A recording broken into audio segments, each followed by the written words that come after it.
Assembly నియోజకవర్గాల కోఆర్డినేటర్లకు,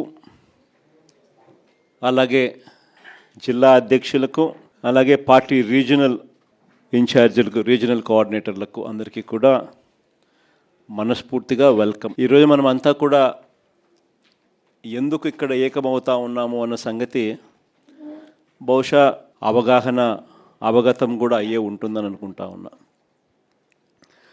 ఎందుకంటే స్థానిక సంస్థలకు సంబంధించి జరగబోతా ఉన్నట్టుగా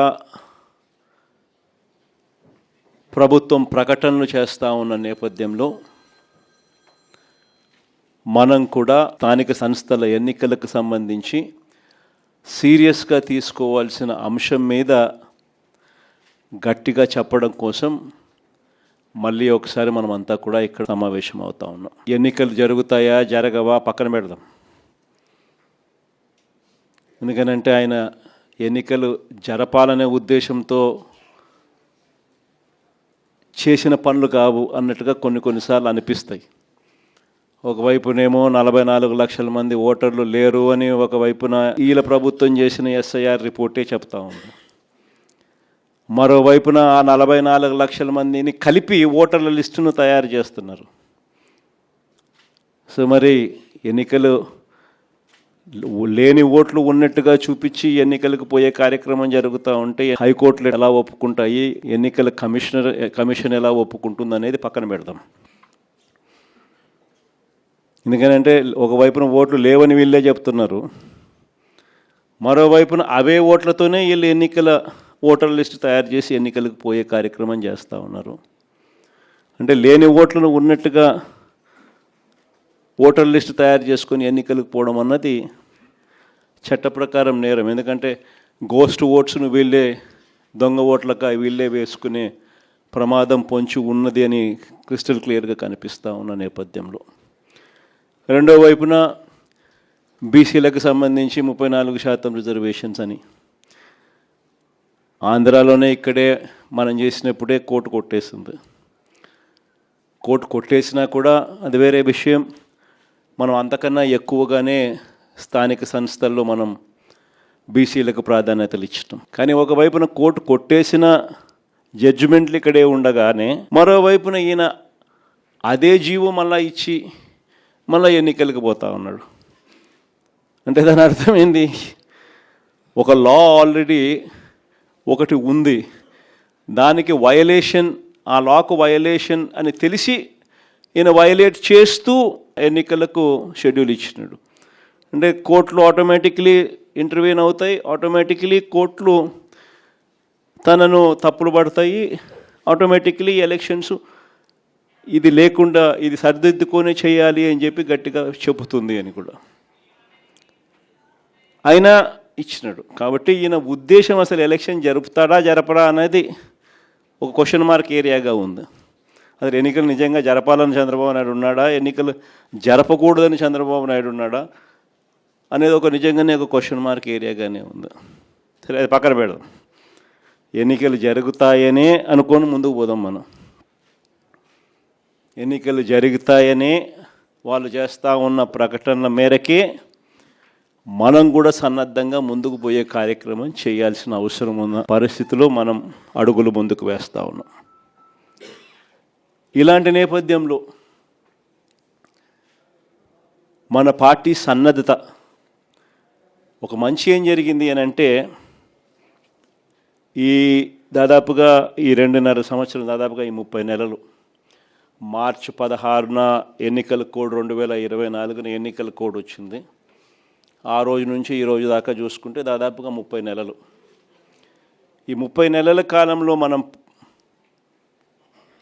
ప్రతిపక్షంలో ఉన్నా కూడా పార్టీని గ్రామస్థాయి దాకా కూడా బలంగా తీసుకొని పోగలిగినాం. మొట్టమొదటిసారిగా ఒక ఆర్గనైజ్ స్ట్రక్చర్లోకి గ్రామ స్థాయి నుంచి డివిజన్ స్థాయి వరకు, మున్సిపాలిటీలో అయితే వార్డులు, గ్రామంలో ఉన్న వార్డు స్థాయి దాకా కూడా పార్టీ బలంగా నిర్మించగలిగినాం. మొట్టమొదటిసారిగా గ్రామంలోనే అనుబంధ విభాగాలు పెట్టడం, గ్రామ కమిటీలు వేయడం, సిమిలర్లీ సేమ్ థింగ్ మున్సిపాలిటీస్లో అయితే వార్డులలో కూడా అదే మాదిరిగా చేసినాం. అంత పటిష్ట స్థాయి నాయకత్వం గ్రామ స్థాయి దాకా తీసుకొని పోయి అక్కడ కూడా కమిటీలు వేసి పార్టీ సన్నద్ధంగా పెట్టాం. ఇది ఒక మంచి కార్యక్రమం. మనం ప్రతిపక్షంలో ఉండగా ఈ 2.5 సంవత్సరాల్లో మనం చేయగలిగినాం దేవుని దయతో. ఇలాంటి నేపథ్యంలో ఎన్నికలు జరుగుతూ ఉన్నాయి. ఒకవైపునేమో చంద్రబాబు నాయుడు గారి ఈ 2.5 సంవత్సరం పరిపాలన కనిపిస్తూ ఉంది. ఈ 2.5 సంవత్సర కాలం పరిపాలనలో మనమంతా కూడా చూస్తూనే ఉన్నాం.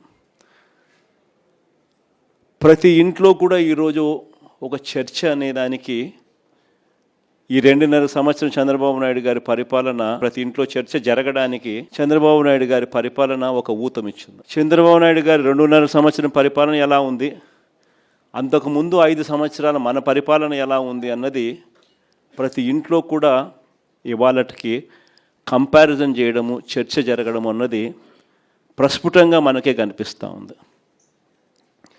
ఆ 5 సంవత్సరాల మన పరిపాలనలో మేనిఫెస్టో అన్నది ఎంత పవిత్రంగా మనం తీసుకున్నాం.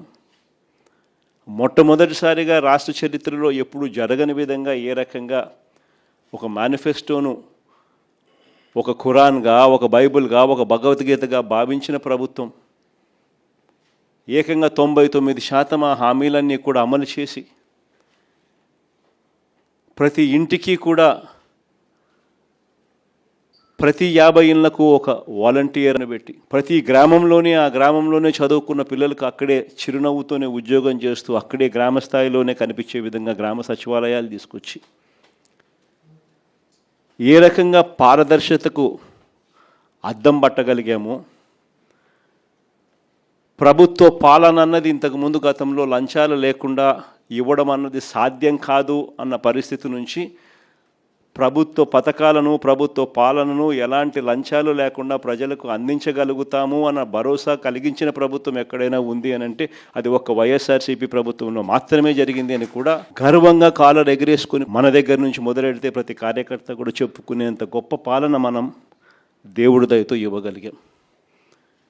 మొట్టమొదటిసారిగా ఎన్నికలలో ఒక మాట చెబితే, ఒక మేనిఫెస్టోలో ఆ పదాలు పెడితే, మేనిఫెస్టోలో పలాని స్కీములు ఇస్తామని చెబితే మొట్టమొదటిసారిగా ఆ మేనిఫెస్టోలో చెప్పిన ఆ స్కీములు డస్ట్బిన్లకు పరిమితం కాకుండా, చెత్తబుట్టలకు పరిమితం కాకుండా ఏకంగా అసెంబ్లీ సమావేశాలు జరిగేటప్పుడే, బడ్జెట్ సమావేశాలు జరిగేటప్పుడే ఒక షెడ్యూల్ ఇచ్చి పలాని నెలలో పలాని స్కీమ్ అమలవుతుందని చెప్పి ఆ షెడ్యూల్ తప్పకుండా ఆ నెలలో బటన్ నొక్కి ఆ స్కీమ్ ప్రతి ఇంటికి కూడా చేర్చిన ఘనత ఎక్కడైనా జరిగింది అని అంటే, అలాంటి పాలన ఎప్పుడైనా జరిగింది అని అంటే అది కూడా ఒక వైఎస్ఆర్సీపీ ప్రభుత్వ హయాంలో మాత్రమే జరిగిందని కూడా గర్వంగా చెప్పగలుగుతాం.